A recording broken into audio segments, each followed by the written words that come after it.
today is another dream come true for me.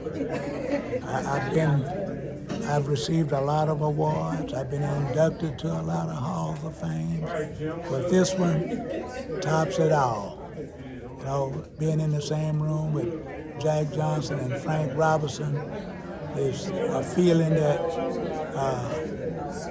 is difficult to explain.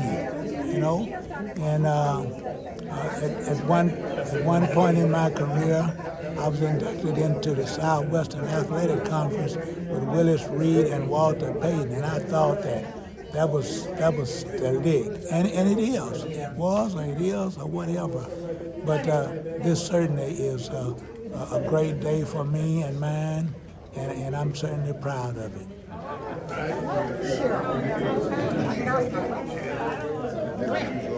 Oh my God.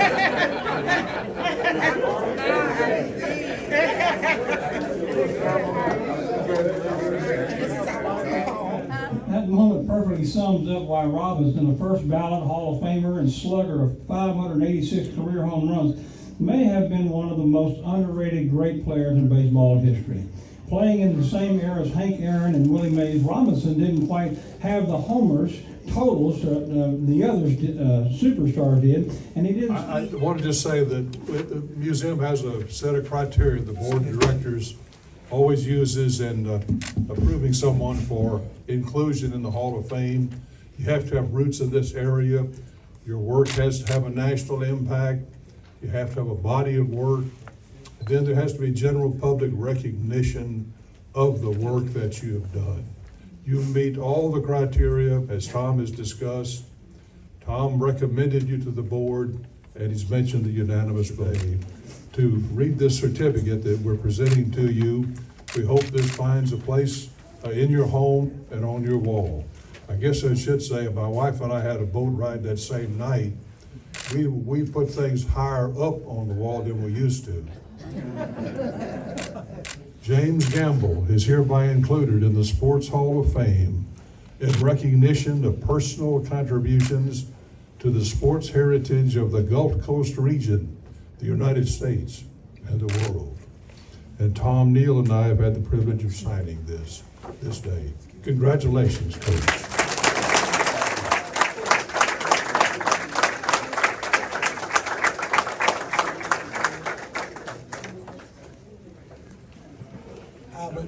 I would just like to say a few words. First of all, if you notice, and everybody that know me, I talk slow, I walk slow.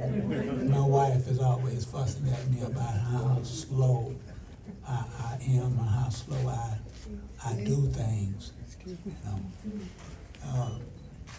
I want to explain to you why this is so. I have to do this quite often because everybody complains about how slow I get around and what have you. So what I want to say is that when I was a little fellow, I was a mama's baby, so I never strayed too far from her. But when she would call me, if I was a little ways away, and she would holler, "James, ma'am, come here, boy." Before she could say boy, when she said come, I was on her. Okay. And one morning, I was listening to the radio, and this gentleman came on, and he said, "If you live in a hurry, you'll die in a hurry. If you die in a hurry, they will bury you in a hurry. And if they bury you in a hurry, they will forget you in a hurry." So ever since I heard that, I've been pumping my brakes. So I don't do anything fast. But Dr. Monroe, Tom, friends, any elected officials that's here,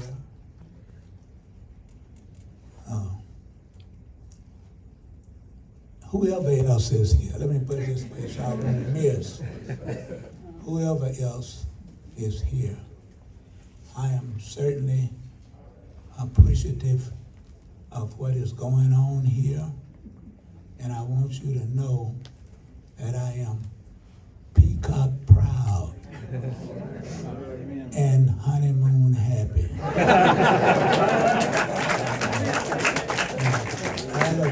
All of you, I know you're on a honeymoon, so you know. But I want to say this. Anytime that you are honored at this magnitude, you owe a lot of thanks to a lot of people. See, what we accomplished at Lincoln High was, to me, a miracle. And I had a lot of help. And you know, when I first came to Port Arthur, I felt like it's like throwing a rabbit in a briar patch. You know, this is where I want to be. And after, I guess, maybe a month, I had 2 or 3 young fellows, I think it was 2. They were absent from school. And the principal always suggested that if you had students miss, just let them know you care about them or concerned about them, and you go to their homes and find out what the problem is. So these 2 particular youngsters lived in Carver Terrace. So when I indicated that I was going over there, everybody said, "Coach, don't go over there." So I said, "Don't go over there." So I didn't think much of that. Anyway, one day I took out and I went over there. In the evening, I went over there. I got out of the car and I saw a youngster standing around, and I asked him about the 2 young fellows I was concerned about. He said, "Well, mister, they live back there somewhere." He said, "But you better be careful." So I didn't know what he was talking about. So I started walking through the projects, you know, looking for the numbers that he gave me, the proximity or whatever he gave me. And all of a sudden, bottles started hitting the ground, bing, bing, rocks and all of that, hitting all around me. So, let me tell you this. I lived in the projects. All of my days, from elementary through high school. So this was not new to me. So you know what I did? And rocks and bottles started hitting around me, I was picking them up, and the rule is we used to play ball and we call it putback. And your best chance to win the game is to go forward.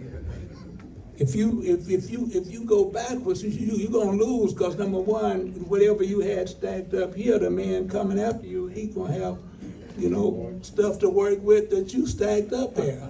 But anyway, the bottom line was, I threw balls and rocks and everything back, and I saw jokers running through. It's only about 3. And number one, when people do that from cover, they are cowards anyway. Yeah, they were cowards anyway. So when I started rushing them, throwing and all of that, but the next day at school, it was all over. Coach Gamble is crazy.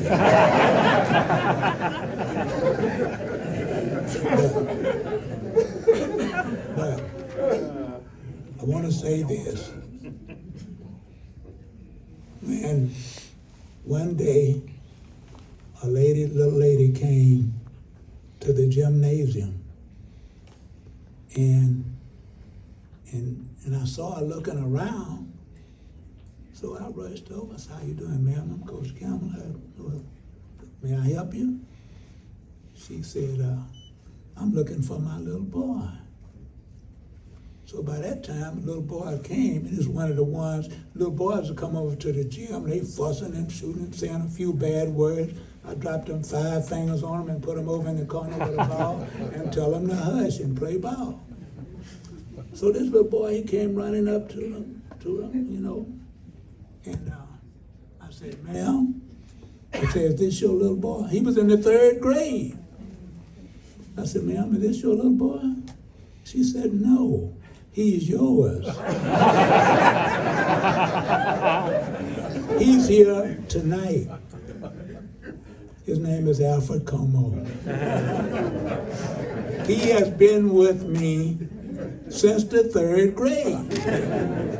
And he was on 3 district championship teams, and well, he was in the Earl Evans area, and Skeeter and Cutting Deal and all of that, when we were transforming from a lot of football players to a lot of kids who just played basketball. But anyway, the first person that I'd have to mention and to give a great deal of credit for the success of our program at Lincoln High School is Coach Richard Williams. Mm-hmm. Yeah.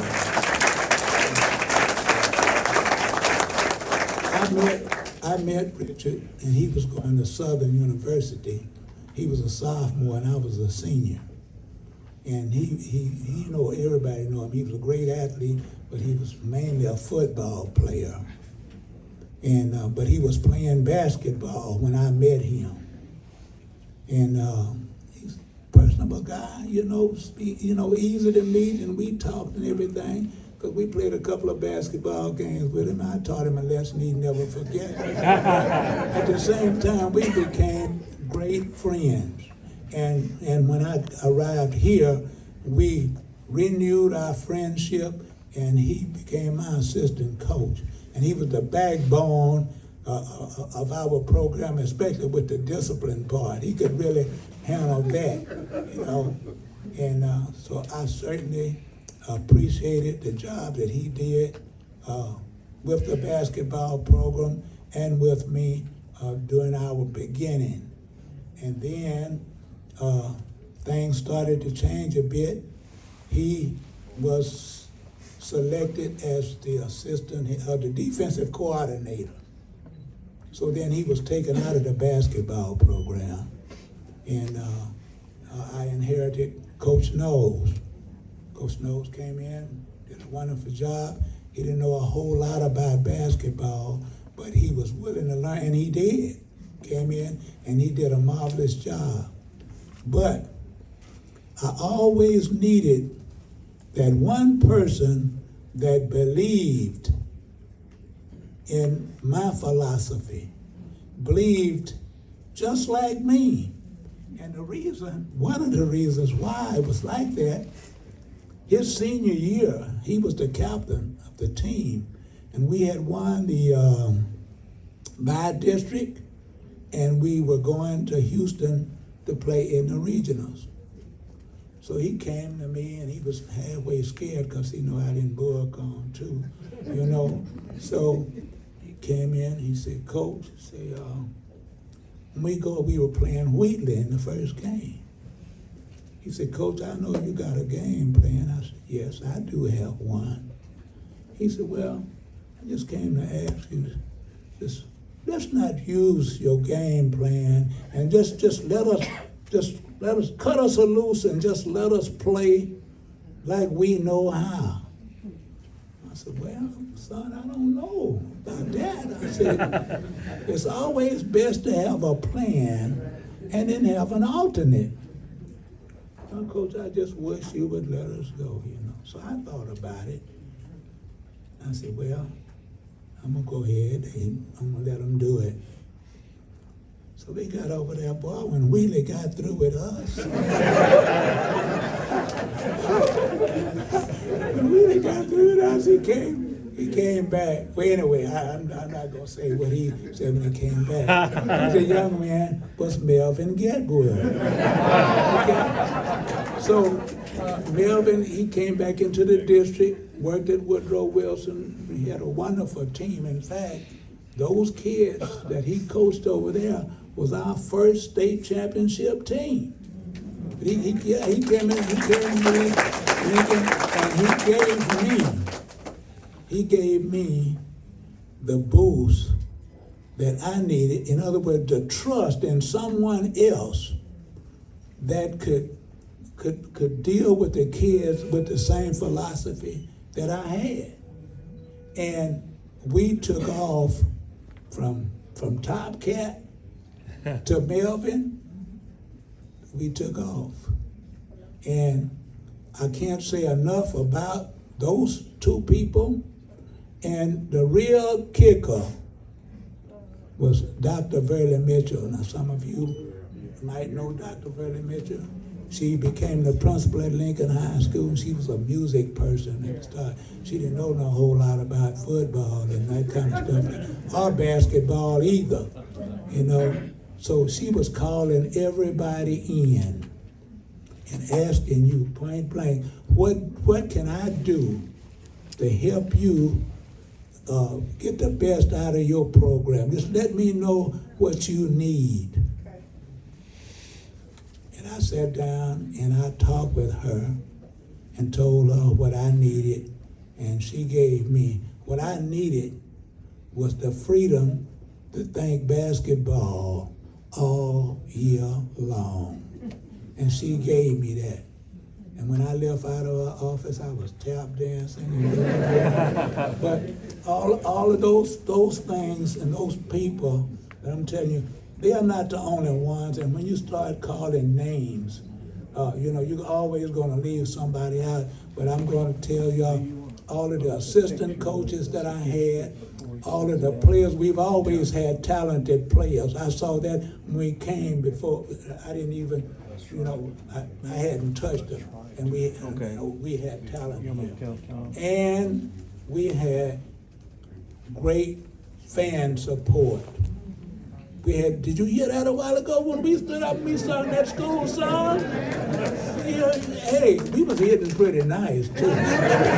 But I want to tell you the fan support that we had, you know, all of the support we had from the community went into us becoming the type of program that we became, you know? So even though I'm standing here and I got my little envelope here, you know, and I've been praised and talked good about and all that kind of stuff, I want to thank God for surrounding me with all of you and the people that I've talked about, the players and all of that, the assistant coaches,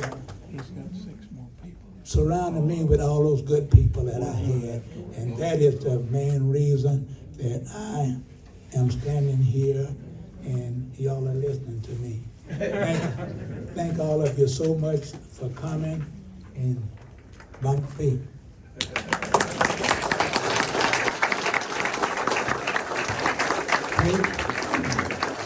Let's have a seat because there's a few guys that wanted to say something and they didn't want you to have And I was fortunate enough to be on the first state championship team in 1981.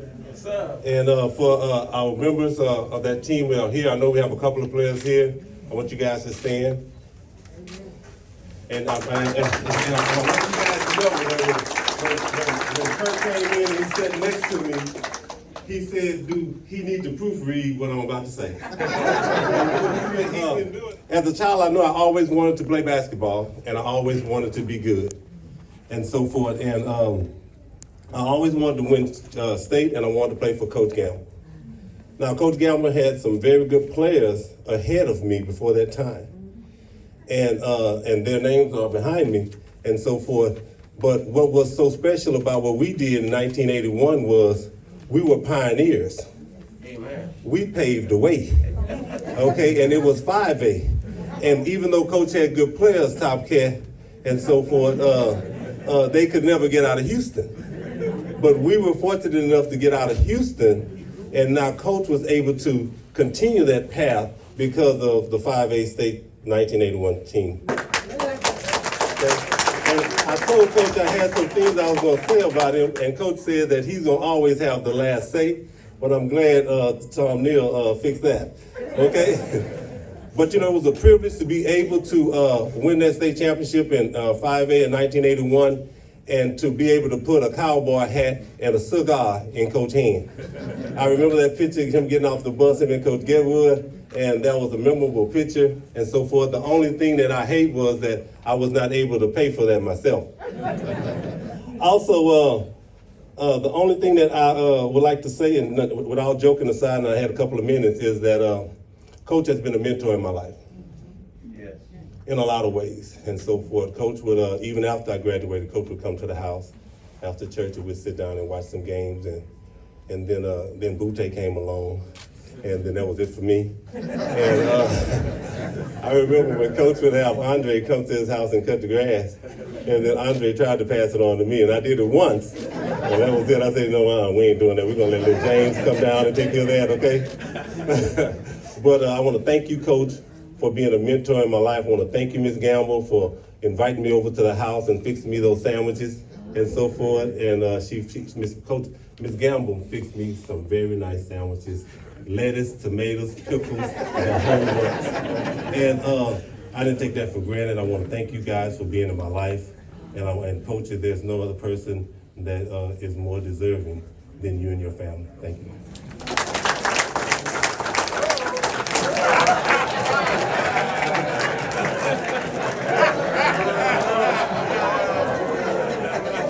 I am not going to thank you, Juice, for those kind of words and all that, but I am not going to tell y'all that when we got to Austin, got to the state, you know, that Juice started crying.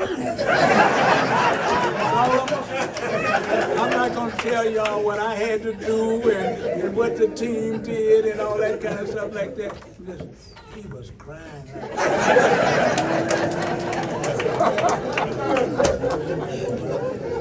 And I'm a member of the '86 state championship basketball team, the one that he said was memorable. And I am joined with many of my brothers as well from the '86 state championship team, and we are honored to be here. For those of you who know, when we get ready to start games, we would always start with a chant. It was very clear for those of you who are basketball players, you remember it. He would say, all for one, one for all for bees, bees for all. We're a team, can't be beat, won't be beat. What we're gonna do, win. What we're gonna do, win. What we're gonna do, win. That was very clear to us because Coach Gamble taught us that we are all a team. There was no one individual. And as you could tell, we were all loyal to the bees, and the bees were loyal to us. And we were always a team, and he gave us the confidence that we would win, couldn't be beat, won't be beat. Coach Gamble, we thank you because that's not only information that you've given it to us to become basketball players. It is things that you've given to me to become a lawyer, to become successful.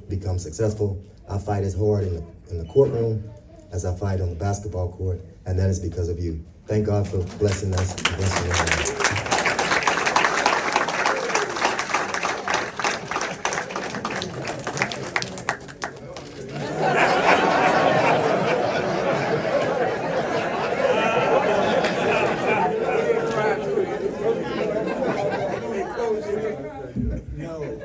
No, he did not cry. He did not cry. But I would tell you something. James reminded me of me. I never told him that. I never really told anybody, because he did some things that was the best for the team and and all that kind of stuff. So I was really appreciative of that. James was very competitive. He was serious about everything, and I was too. So I didn't mind it. So one day we were in practice. So he came up and he said, "Coach, how about a race?" I said, "Okay." We were in the gym, So somebody said go, and we took off. Boy, and he got there and he had to lean. He won. But it was by the hair on his chinny chin.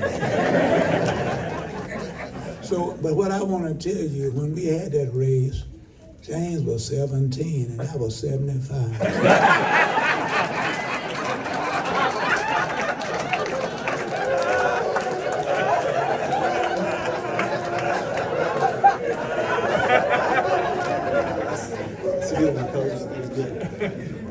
Hi, I'm Keith Hall. I was part of 86 as well with James. With some of the team members from the 86. Recognize? Okay, good deal. Hey, glad to be here. Congratulations, Coach, on this honor. It's a great award, great honor for you. For me, coming through Lincoln, playing basketball for you, it rounded me in my career now that I'm in law enforcement, as a leader in the law enforcement arena. Like James said, he fights hard in the courtroom. I fight hard out there, doing law enforcement. But at the same time, the success that we came through with all the guys that came before us, Top Cat, we used to open up the gym during the summertime. I think that success right there, playing with those guys, helped, allowed us to play with more confidence when we played these teams around, especially when we played Bay City going to the state. But I appreciate those guys as well. Juice, Wax, all those guys used to come to the gym. Thad was there every day. He worked with us continuously. Michelle, Kurt, all these guys, man, was there. Sam Jackson, that was part of our success going into the 86 state championship game. And I just want to say thank you and appreciate everything you've done for me.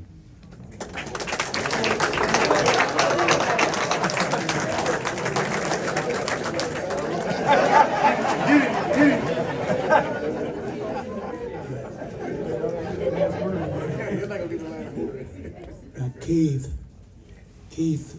was a hard worker, very disciplined, did things like we want him to be done.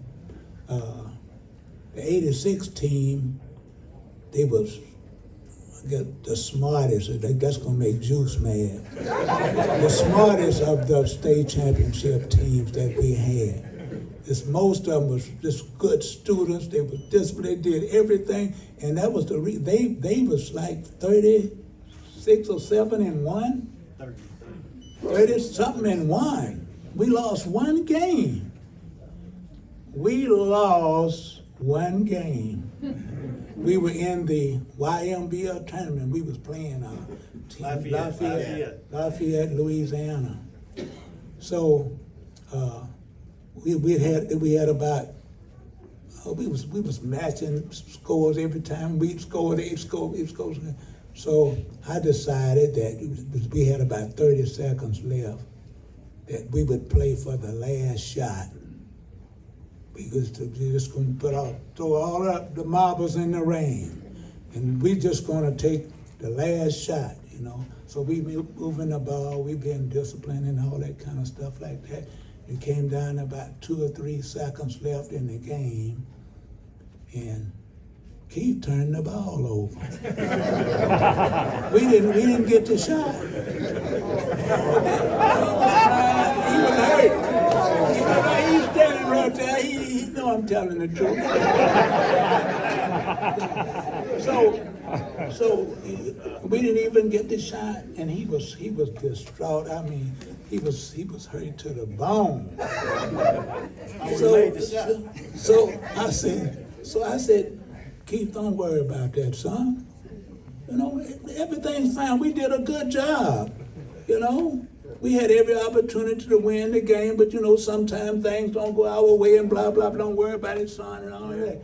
And he was a young man, young boy, whatever we want to call him, young boy, young man, and so part of my job is to let him know the mistakes are going to be made and everything's all right and blah blah blah. But now he's grown.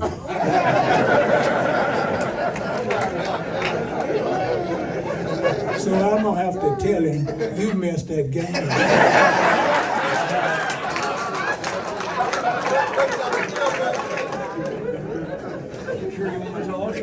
I ain't sure. I'm gonna do it. Hello, everybody. Good evening. It's my honor to be here honoring such a great man, Coach James Gamble, and his beautiful family.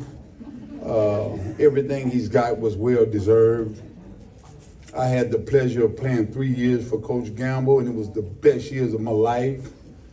I learned so much from him. He instilled work ethic, integrity, and all the things it takes for me to be great and pass it on to the next folks. I wouldn't be the leader I am today at my trucking company without everything he instilled into me, the greatness, the integrity, the relentless, whatever, keep going at it no matter how hard the day goes, you get hard with it. And I was a young boy. I lived a block away from the high school. Before Coach Gamble ever won his first state championship, I already considered him a legend. Most of us considered him a legend after the championship started coming in. But when I saw that guy coming down the street, he had a white Cordova, Chrysler Cordova. I was playing marbles, I was playing football, whatever I'm playing outside, I stopped. Guys would say, man, what are you doing? You freezing on it. What you? I said, I gotta wait till Coach Gamble come down the street. And I didn't continue what I was doing till I couldn't see his brake lights no more. He was immortal to me. He was the guy I wanted to be like, grow up, play for, he was the guy who did it for me. And I just thank Coach Gamble for, even today, I run my own trucking company. At the end of the day, I go back to him and I do a self-inventory. With Coach Gamble approved, where I talk to them people, the transaction I made, what he handled them people. They got a little ugly with me, but I backed off and was kind to them. And I just still refer back to some of the things he said to make me a better person. And I guess I still, as a grown man, look for his approval. So thank you, Coach, for everything you gave me. I'm like Coach, I was a young boy in a broken home. I needed that male figure. And as a boy, I needed him. As a man, I admire him. He's my hero for life. No matter how big I get, I don't never think I'll fill the shoes of this man right here. Thank you from the bottom of my heart, Coach.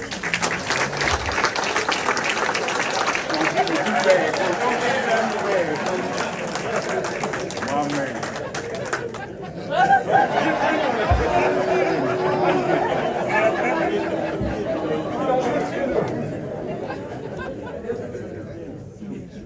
I love Donzel Hinton. But let me tell you all this. All of that he said is I'm glad he feel that I contributed to him being the person that he is. So he is a wonderful person. Plus, he told you he got a deal, a trucking company or whatever he got in there. So I do have to be easy on him because he gave me 2 new TVs too. So he was, I don't know what he was doing, but he had some TVs. So he gave me 2 of them. But let me say this, the basketball, Donzel was a pure shooter. And he was a good, outstanding basketball player.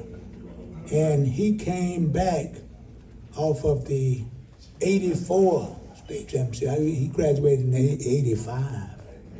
So he was one of the returning players off of the 84 state championship team. Okay? And then his partner in crime was Kenneth McKay. Kenneth could shoot that ball too. Both of them, they could shoot that rock. But at the same time, we had Anthony Allen. Anthony was a junior. Had Ronnie Halliburton. I'm talking about size and all of this stuff right here. I'm looking for a repeat. Okay? So all I need is for Donzel and Kevin McKay take care of business. Go to the big boys. This is our strength. Go to the big boys. We went down, we was playing Bay City in the regional game. How many times you think Halliburton and Anthony Allen touched the basketball? He's falling back from deep threes, all that kind of stuff like that. So consequently, we lost and we came home. Said Donzel, wait. And Coach, I was wide open. But I love him.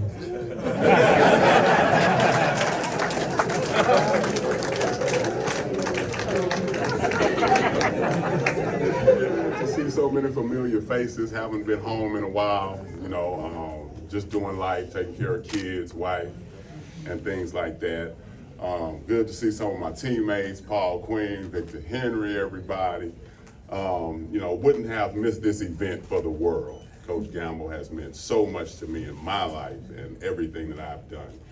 All of us weren't fortunate enough to go off and play basketball. I was fortunate in that regard. I left the University of Oklahoma after leaving Lincoln High School, played 11 years in Spain, and everything that Coach Gamble instilled in me followed me along that journey. In the beginning, I thought Coach was talking about me with missing school. I was one of those kids when I got to Lincoln High School. He had to light the fire under me a little bit. And I would just like to say thank you, Coach, for not giving up on me. Life is good, I'm blessed, and I have you to thank for that. I'd also like to thank James Jr. and the kids for sharing your dad with us, with the community. It's meant the world to us. And like I said, I would not have missed this event for the world. It's great to see you, Coach, and I'm glad that I got the opportunity to stand here and tell you how much you have meant to my life. Thanks, Coach. Get him, go get him. Get that jumper.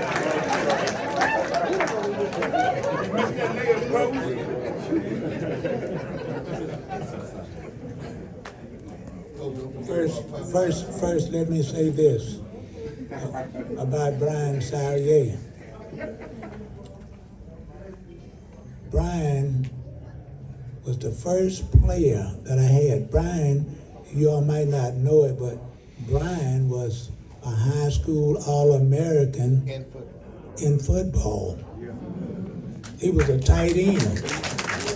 That's what he wound up playing, but it's one while he was a quarterback, one while he was this and that and all that kind of stuff like that. So he came to me his junior year and he wanted to quit football. And I said, why do you want to quit football? Oh, Coach, I might get hurt or something like that. I said, you can get hurt playing basketball. And number one, you can get hurt messing with me too. So he went back out there and he played. And so the next year, his senior year, his daddy, well, Coach, that boy might get hurt playing out there, you know what I mean? And I said, look, Mr. Sayer, so the boy done played, has he been hurt yet? No, he hasn't, but it always, I said, but he's not gonna quit. He's not gonna quit. I don't want any quitters in the basketball program, So I want him to stay with football. And he did that. He stayed with football, but he took a scholarship in basketball to the University of Oklahoma. So that was another whatever that made me realize I was doing something right.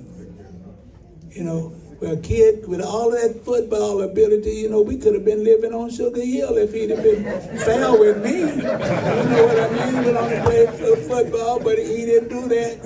He chose to play basketball. Now he's living on Sugar Hill, but I'm still over there. The only time that I was really mad at Brian was we were over in Lake Charles, playing in Lake Charles. So they thought it was out rebounding us and going on, you know. Brian don't have one rebound. He's 7 feet tall and just, you know, and all of this and that. So at halftime, we were going to the dressing room. I said, Brian, so you're not rebounding the basketball, son. I said, Coach, you said we was going with the inside game. You know? Well, and they not throwing me the ball. I said, you ain't throwing it to nobody either because you ain't rebounding. You know? So he kind of halfway turned his head and next thing he knew I was all up in his chest.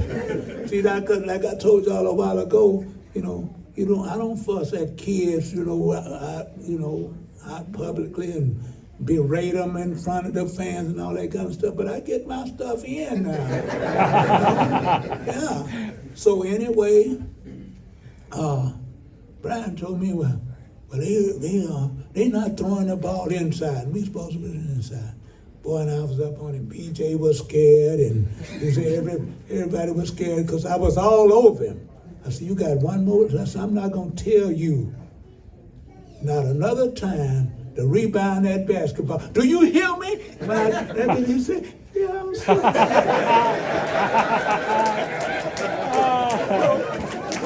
So, the second half, he turned that thing around.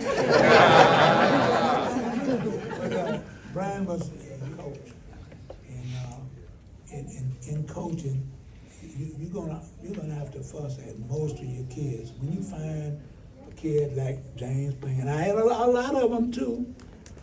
A lot of them that you don't have to fuss, but sometimes you got to say a little something ugly to them, let them know you love them too. You know. But anyway, thank you, fellas. Thank all of you. Got one? Oh, Dave, okay. Come on, I got him too. Coach, don't get on me too hard, but I'm just honored to actually be here honoring you. And I grew up in the family home, 1108 Lincoln. So I'm on the even side. If anybody knows the address of Lincoln High School, it's 1023. So that's on the odd side, so I'm right across the street. And about 5 or 6 years old, your mama just tell you come home for the lights hit. For those dark lights hit. So I'm over there at the gym. I don't know, it's just a gravitational pull. I was getting gravitated to that gym. And I kept going over there. And I go this day, skip a couple of days, go back. I knocked the balls off of the rack. Coach put the balls back on the rack. I go back over there a couple of days later. He said, look, boy, you knocked these balls off this rack again, I'm gonna give you something to do. I said, what do you want me to do? So I ended up being a ball boy at 6 years old. And the next year we went to the state championship. And Coach got 5 medals. Coach have 4, I have 5. Thankfully, Butte brought me on. And so I've got 5 and I beat Coach by 1. But Coach, thank you for making me a part of the legacy and just taking me on the ride. I look up to you. I appreciate that I was over there just knocking your balls off and you gave me something to do. Thank you, Coach.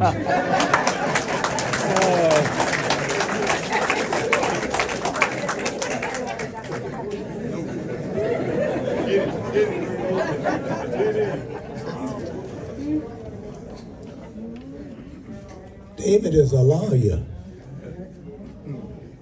So his mama is the problem, not him. So there's nothing bad that I can say about David.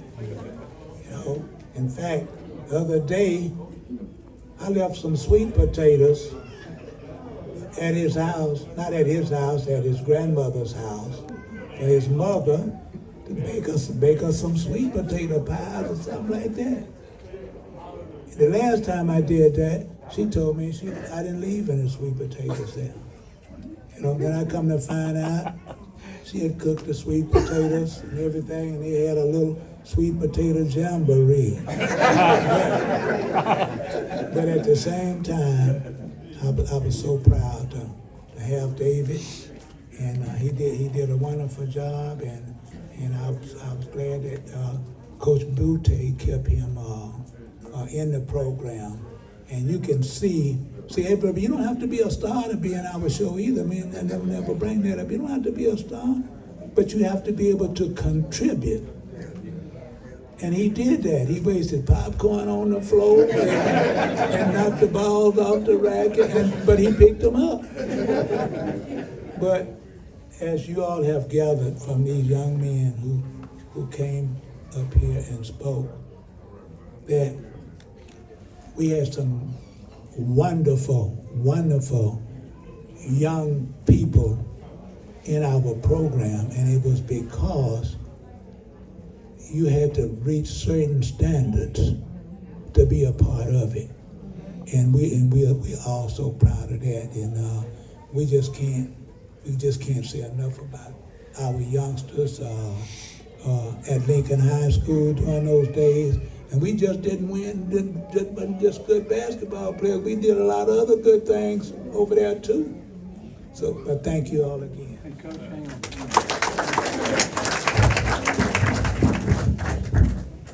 on. We're getting to the end of this, so if y'all just be real patient. I don't know if you noticed, Coach, I added Earl Evans to the lineup over here on the left. We inducted Earl Evans a few years back, and the coach was here and participated in that. And I thought he might like to see Earl again. Earl's in our exhibit as well. I want to show you a few things here, Coach. Melvin Getwood, where are you, Melvin? There he is. Okay, hide behind that mask. I got you. Melvin has been instrumental in helping us gather some of this material that we have here today. You know, Melvin's dad gave him to me. You didn't give him back, right? I did not give him back. No. So I've always been grateful for that and grateful for the job that Melvin has done, and even what he's doing now.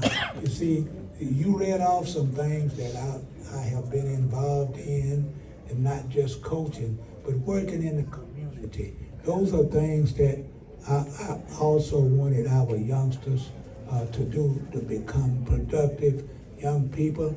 I'm not our mayor right now. I'm not going to tell anybody how I had to throw him down. And he was in the gym. He wanted to play basketball. I took him up to the music room. And nobody can beat him singing right now. You did a great job tonight on the school song. Thank you. Yeah. So we found a place for you. Melvin, thank you for the help you've given us, and I want to show you just some of the things that we were able to gather. We found a few trophies. You've had a hard time with trophies. All of us have had a hard time with all these things. These are some by-district and district championships. And UIL came to the aid, and the lost trophies that you had for the 4 state championships, thanks to Melvin Getwood and UIL. You look at the 4 trophies. They recreated the trophies for this for you today, Coach. Congratulations, sir.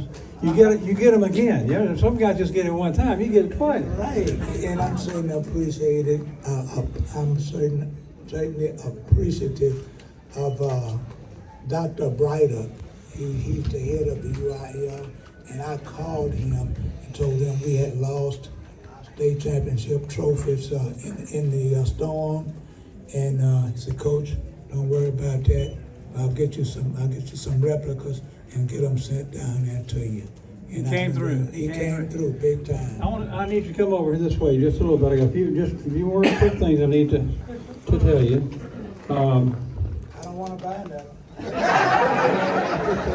It's an encyclopedia. It's $5 down and $10 a month for the rest of your life. What's in this box is not what I'm going to give you at this point, but I'm going to tell you what it represents. Representative Joe Deschertel, Jackie Savoy helped us with this.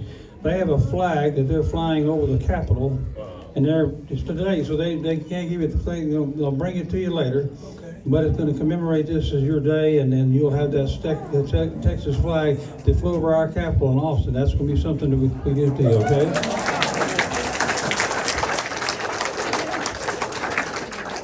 And Coach, this is, I think the last thing, you lost a lot of trophies. We finally found something that you won't lose in water. This is a trophy commemorating this day and all you have given to our community through your efforts. Hey, Coach, turn around. Coach, this way.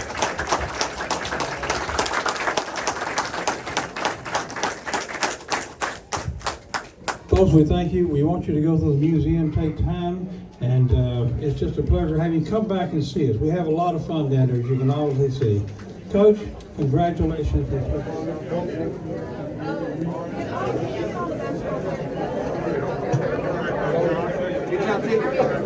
Good job,